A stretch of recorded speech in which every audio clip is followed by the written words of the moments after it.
അതിനെ ശക്തിപ്പെടുത്തേണ്ടതില്ലേ എന്ന ഒരു ചോദ്യം ഇട്ടു തന്നുകൊണ്ട് ഞാൻ എന്റെ ഈ വിഷയം നിങ്ങളുടെ മുമ്പിൽ സമർപ്പിക്കുകയാണ്. ഇൻഷാ അല്ലാഹ് മഗ്‌രിബിന് ശേഷം എന്റെ പരാമർശത്തിൽ വന്നതും വരാത്തതുമായ മുഴുവൻ ചോദ്യങ്ങളെയും ഞങ്ങൾ സ്വാഗതം ചെയ്യുകയാണ്. സംശയത്തോടുകൂടി നിങ്ങൾ വീടുകളിലേക്ക് മടങ്ങരുത്. മുഴുവൻ സംശയങ്ങളും തീർക്കാനുള്ള ഒരു സുവർണ അവസരമാണ്. കേരളത്തിൽ അറിയപ്പെടുന്ന പണ്ഡിതന്മാരെയാണ് ഈ സംഘാടകർ ഇവിടെ അണിനിരത്തിയിട്ടുള്ളത്. അതുകൊണ്ട് തന്നെ ആത്മാർത്ഥമായി നിങ്ങൾക്ക് ചോദിക്കാം, മുഴുവൻ മനുഷ്യർക്കും ചോദിക്കാം. ഇത് അറിയലിന്റെയും അറിയിക്കലിന്റെയും വേദിയാണ്. സംവാദവേദി അറിയലിന്റെയും അറിയിക്കലിന്റെയും വേദി. അങ്ങനെ അറിയലിന്റെയും അറിയിക്കലിന്റെയും ഒരു വേദിയായി ഈ സംവാദവേദി മാറട്ടെ എന്ന് ആത്മാർത്ഥമായി പ്രാർത്ഥിക്കുന്നു. അല്ലാഹുമ്മ സല്ലി വസല്ലിം അലാ റസൂലിക വഅബ്ദിക മുഹമ്മദിൻ വആലിഹി വസഹ്ബിഹി അജ്മഈൻ വൽഹംദുലില്ലാഹി റബ്ബിൽ ആലമീൻ.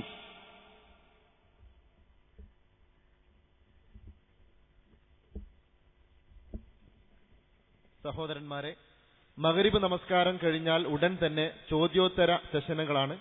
അതുകൊണ്ട് നമസ്കാരം കഴിഞ്ഞ് ഉടൻ തന്നെ എല്ലാവരും കയറിയിരിക്കുക. നമസ്കാരം കഴിഞ്ഞ് ചോദ്യോത്തര സെഷനുകൾ ആരംഭിക്കുകയാണ്.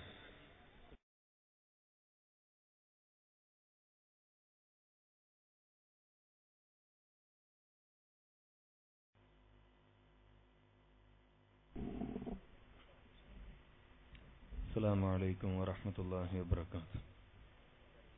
അൽഹംദുലില്ലാഹി റബ്ബിൽ ആലമീൻ വസ്സലാത്തു വസ്സലാമു അലാ റസൂലിഹിൽ അമീൻ വഅലാ ആലിഹി വസഹ്ബിഹി അജ്മഈൻ. ആദരണീയരായ സഹോദരന്മാരെ, സഹോദരികളെ, നമ്മുടെ സമൂഹത്തിൽ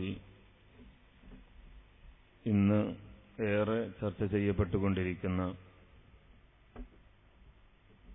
ഭീകരവാദത്തിന്റെ വിവിധ തലങ്ങളെപ്പറ്റി, അത്തരമൊരവസ്ഥയിൽ ഒരു മുസ്ലിം സ്വീകരിക്കേണ്ട സമീപനം എന്താണ് എന്നതിനെപ്പറ്റി സമൂഹത്തെ ബോധവൽക്കരിക്കുക എന്ന ഉദ്ദേശത്തോടുകൂടിയാണ് ഇതുപോലെ നാട്ടിന്റെ വിവിധ ഭാഗങ്ങളിൽ ഇസ്ലാഹി പ്രസ്ഥാനം ഇത്തരം പരിപാടികൾ സംഘടിപ്പിച്ചുകൊണ്ടിരിക്കുന്നത്. ഭീകരവാദത്തിന്റെ കെടുതികളെക്കുറിച്ചും അതെങ്ങനെയാണ് വിവിധ മതങ്ങളുടെ പേരിൽ സമൂഹത്തിൽ പ്രത്യക്ഷപ്പെട്ടുകൊണ്ടിരിക്കുന്നത് എന്നതിനെക്കുറിച്ചും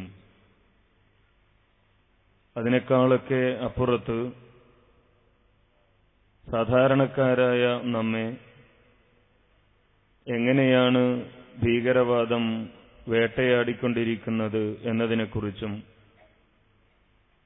വളരെ ബൃഹത്തായ രൂപത്തിൽ ചുരുങ്ങിയ സമയത്തിനുള്ളിൽ അബ്ദുൽ മജീദ് സലാഹി ഇവിടെ വിശദീകരിക്കുകയുണ്ടായി. സ്വാഭാവികമായും അത്തരമൊരു വിഷയാവതരണം കൊണ്ട് മാത്രം ജനങ്ങളുടെ ഇടയിലുള്ള തെറ്റിദ്ധാരണകൾ അവസാനിക്കുകയില്ല എന്ന് നമുക്കെല്ലാവർക്കും അറിയാം. മുസ്ലിങ്ങളുടെ കൂട്ടത്തിൽ ഈ വിഷയം വിവിധ തരത്തിൽ തെറ്റായി മനസ്സിലാക്കിയവരുണ്ട്. മുസ്ലിങ്ങളിലെ ചില ആളുകൾ ഇത് തെറ്റായി മനസ്സിലാക്കിയതുകൊണ്ട് അതാണ് ഇസ്ലാം എന്ന് തെറ്റിദ്ധരിച്ച ആളുകളുണ്ട്. അതുകൊണ്ട് തന്നെ ഈ വിഷയവുമായി ബന്ധപ്പെട്ടുകൊണ്ട് സമൂഹത്തിനിടയിൽ നടക്കുന്ന വിവിധ തരത്തിലുള്ള ചർച്ചകൾ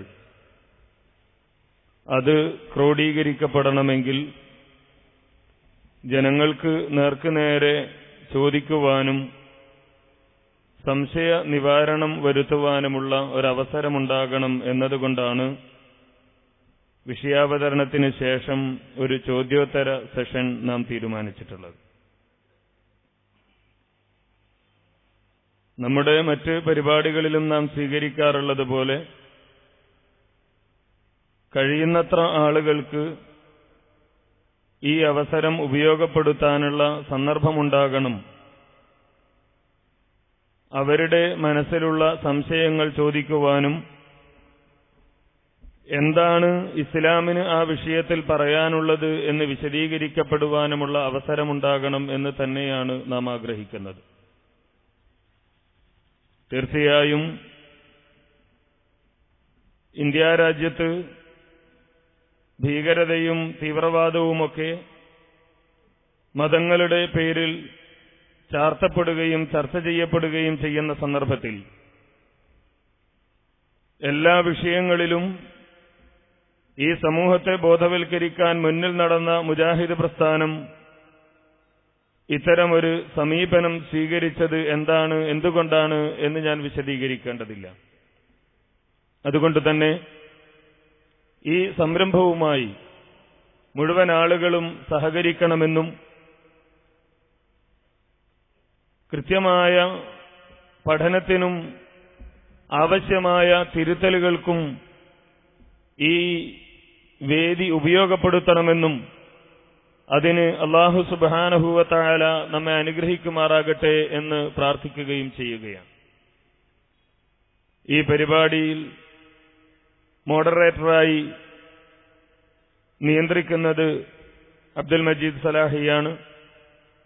അതേപോലെ തന്നെ നമ്മുടെ സുഹൃത്തുക്കൾ സദസ്സിൽ നിന്നുള്ള ചോദ്യങ്ങൾക്ക് മറുപടി നൽകുകയും ചെയ്യും.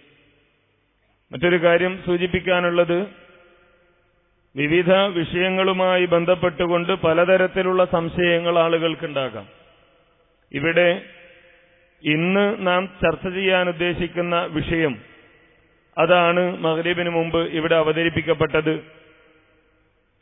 തീവ്രവാദം, ഭീകരത, ഇസ്ലാം എന്നതാണ് നമ്മുടെ പ്രോഗ്രാമിന്റെ ടൈറ്റിൽ. അതുകൊണ്ട് ചോദ്യകർത്താക്കൾ സത്യം മനസ്സിലാക്കണം എന്ന ഉദ്ദേശത്തോടുകൂടി ആ വിഷയത്തിൽ ഒതുങ്ങി നിന്നുകൊണ്ട് വളരെ കുറച്ച് സമയം മാത്രം ചോദ്യത്തിന് ഉപയോഗിച്ച് ചോദ്യം ചോദിക്കണം എന്നുകൂടി ഉണർത്തിക്കൊണ്ട് ഞാൻ അവസാനിപ്പിക്കുന്നു. വൽഹംദുലില്ലാഹി റബ്ബിൽ ആലമീൻ. ചോദ്യകർത്താക്കളെ ചോദ്യം ചോദിക്കാൻ വേണ്ടി ക്ഷണിക്കുന്നു. അതിനുവേണ്ടി തയ്യാർ ചെയ്ത മൈക്ക് പോയിന്റ് എവിടെയുണ്ട്? ഇവിടെ സൂചിപ്പിച്ചതുപോലെ വിഷയാധിഷ്ഠിതമായ ചോദ്യങ്ങളാണ് നാം സ്വാഗതം ചെയ്യുക. സംക്ഷിപ്തമായി ചോദ്യം അവതരിപ്പിക്കുക. ഒരു പ്രസംഗ രൂപത്തിന് നമുക്ക് സമയമുണ്ടാവില്ല. ഒന്നാമത്തെ ചോദ്യം.